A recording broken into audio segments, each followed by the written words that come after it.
Imagine करो कि तुम एक रोड ट्रिप प्लान कर रहे हो एंड इस रोड ट्रिप का तुम्हारा एक गोल है कि तुम्हें अपनी डेस्टिनेशन तक मिनिमम टाइम और मिनिमम खर्चे में पहुंचना है। अब लॉजिकली अगर तुम मिनिमम खर्चे में अपनी डेस्टिनेशन को कवर करना चाहते हो तो तुम्हारी गाड़ी की जो एवरेज है, जो उसकी फ्यूल एफिशिएंसी है, वो बहुत अच्छी होनी चाहिए। एंड लॉजिकली तुम ये भी जानते हो कि अगर तुम्हें अपनी गाड़ी से मैक्सिमम माइलेज अचीव करनी है तो गाड़ी का जो इंजन है वो अपनी बेस्ट परफॉर्मेंस में होना चाहिए, तुम्हारे टायर्स का जो प्रेशर है वो बिल्कुल ठीक होना चाहिए एंड बाकी हर एक चीज अगर बिल्कुल ठीक होगी तभी तुम्हारी गाड़ी एक अच्छी एवरेज तुम्हें देगी। अब जब तुम्हें एक छोटे से रोड ट्रिप के बारे में इतना कुछ पता है तो क्या तुम्हें अपनी लाइफ की सबसे बड़ी जर्नी के बारे में भी कुछ पता नहीं होना चाहिए? क्या जब तुम कॉम्पिटिटिव एग्जाम की तैयारी कर रहे हो, चाहे वो नीट हो चाहे वो आईआईटी हो, तुम्हें ये पता नहीं होना चाहिए कि किस तरीके से तुम अपनी स्टडी को ज्यादा एफिशिएंट बना सकते हो, ज्यादा इफेक्टिव बना सकते हो और अपने सक्सेसफुल होने के चांसेस को बढ़ा सकते हो? पता होना चाहिए ना। तो चलो आज की वीडियो में इसी बारे में बात करते हैं। So hello everyone, I am doctor Abhinav Pawar. I am a doctor turned educator and आज की वीडियो में मैं तुम्हें 3 ऐसी साइंटिफिक टिप्स बताऊंगा जिनको यूज करके तुम अपनी एफिशिएंसी ऑफ स्टडी को यहां से यहां ले जा सकते हो। So without wasting any time, let's get into the video. Point number 1, quantity versus quality. देखो यार, एक क्वेश्चन जो इतने सालों से लगातार मुझसे पूछा जा रहा है, चाहे मैं जब एम्स में एमबीबीएस कर रहा था, चाहे जब मैं प्रिपेयर कर रहा था या इवन अब मैं टीच कर रहा हूं, वो पॉइंट है कि हमें कितने घंटे पढ़ना चाहिए।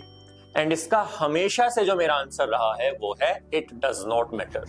तुम कितने घंटे पढ़ रहे हो वो उतना जरूरी नहीं है, तुम कितना एफिशिएंटली पढ़ रहे हो, तुम्हारी क्वालिटी ऑफ स्टडी क्या है वो बहुत जरूरी है। अब इसको एक एग्जांपल से समझाता हूं।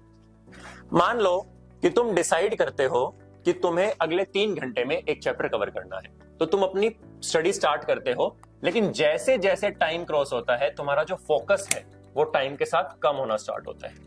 एंड तुम इस ग्राफ को देख के समझ सकते हो कि भले ही तुम 3 घंटे पढ़ो, 3 घंटे में जो तुम्हारा फोकस है वो इतना कम हो चुका होगा कि तुम्हारी effective study hardly 45 to 60 minutes होगी।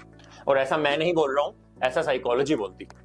रिसर्च ने यह बताया है कि जो ह्यूमन फोकस है, ह्यूमन जो अटेंशन स्पैन है, वो पीक होता है जस्ट 25 to 30 मिनट्स के लिए। उसके बाद जो हमारा अटेंशन स्पैन है वो धीरे धीरे कम होना स्टार्ट हो जाता है। अब तुमने भी ये चीज जरूर ऑब्जर्व की होगी कि जब भी तुम कुछ पढ़ना स्टार्ट करते हो या किसी क्लास में बैठते हो, स्टार्टिंग के 20-25 मिनट तुम बिल्कुल इंटरेस्ट के साथ पढ़ रहे हो, लेकिन उसके बाद तुम्हारा दिमाग ओवर थिंकिंग करना स्टार्ट करता है, तुम्हें आज या कल की बातें याद आती हैं एंड इस तरीके से तुम्हारा जो डिस्ट्रैक्शन है वो बढ़ता चला जाता है।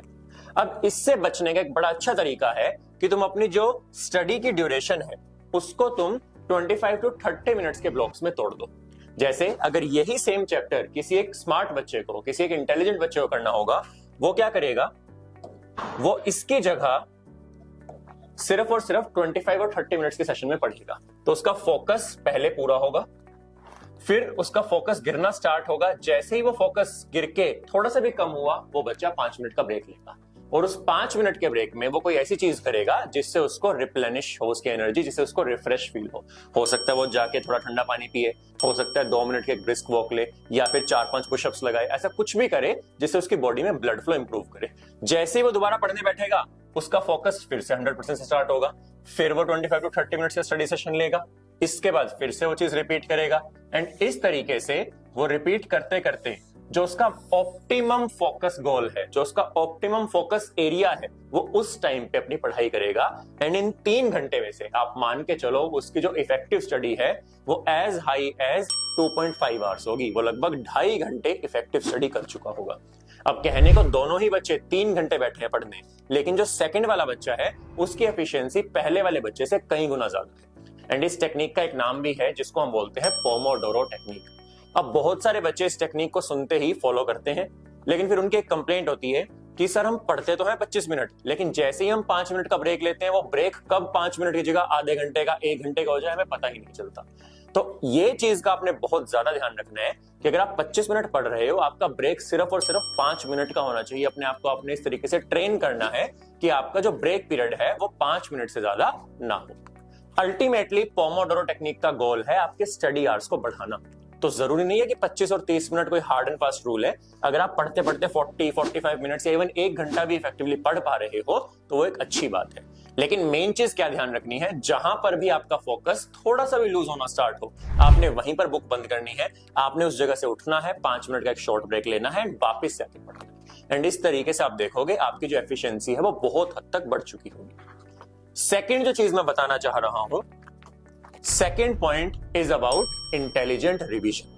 मान लो तुमने एक चैप्टर पढ़ा जो थोड़ा सा ट्रिकी है, हो सकता है फिजिक्स का है या केमिस्ट्री का है या किसी भी सब्जेक्ट का एक ट्रिकी चैप्टर तुमने आज पढ़ा है, एंड तुम्हें इतना पता है कि ये चैप्टर जब तक तुम रिवाइज नहीं करोगे तब तक ये तुम्हें रिटेन नहीं होगा, तब तक तुम इसको याद नहीं रख पाओगे। अब तुम रिवीजन कब करते हो, किसी टेस्ट से पहले या क्लास में जब टीचर सुनने वाला है उससे जस्ट पहले, या फिर किसी साइंटिफिक वे में तुम रिवीजन करते हो, उससे भी बहुत ज्यादा डिफरेंस पड़ता है कि लॉन्ग टर्म में वो टॉपिक तुम्हें याद रहेगा या नहीं रहेगा। एंड यहां पर एक टेक्निक है जिसका नाम है स्पेस्ड रेपिटेशन, जिसके बारे में लास्ट वीडियो में मैंने बात की थी, आज मैं उसे एक्सप्लेन करूंगा। देखो यार, ये देखा गया है कि जो हमारी रिटेंशन पावर है वो टाइम के साथ धीरे धीरे जीरो होती है। तो मान लो तुमने डे 0 पे एक टॉपिक पढ़ा, डे 0 पे तुम्हारी जो रिटेंशन है वो लगभग 100% है, बट तुम देख सकते हो कि जैसे ही ये डे 3 या 4 होंगे तुम्हारी रिटेंशन 50% से भी कम हो चुकी होगी। स्पेस्ड रेपिटेशन के हिसाब से जहां पे भी हमारी रिटेंशन 75% या उससे कम आती है, हम उस चीज को रिवाइज करके उस रिटेंशन को दोबारा 100% ले आते हैं। तो यहां पर एक बड़ा अच्छा टाइम देखा गया है, वो है day 1, day 2, day 6 and day 10।